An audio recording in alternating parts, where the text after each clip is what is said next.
So what am I doing on a bike? Well, I'll explain that in a second, but this is actually a message for entrepreneurs. It is, well, I'm gonna call this video low and slow, as illustrated by this Harley lowrider S.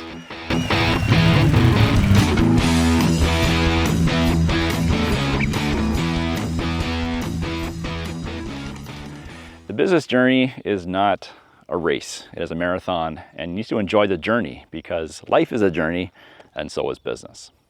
A lot of people in business think that it's a race, basically, get rich quick, right? Which is usually a scam. I mean, the odd time it's a gamble and it pays off, but for most entrepreneurs, that's not how it goes. But the opposite of that would be just get broke slowly, which is no good either. That means going out of business.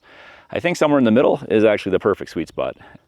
For the last 20 years of my entrepreneurial journey, that's been what it is. It's low and slow.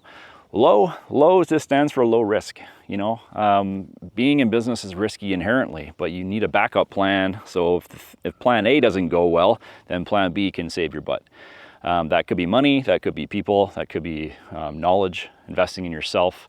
But one of those things, have a backup plan. Don't think things are gonna go the way you think they are, because they're probably not. And that is rule number 2, which should be very, very adaptable. I think that is the survival tactic that makes all the difference between failure and success. And the slow, in the low and slow, is pacing. So our business has grown very, very slowly. We're a service company. We work with other businesses, but you could have a business that works with consumers, home services or whatever, or a professional services company. But in our environment, I think slow is actually better.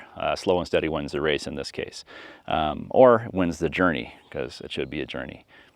Yeah, my business partner and I, we've been in business for 21 years now, and it has been a journey.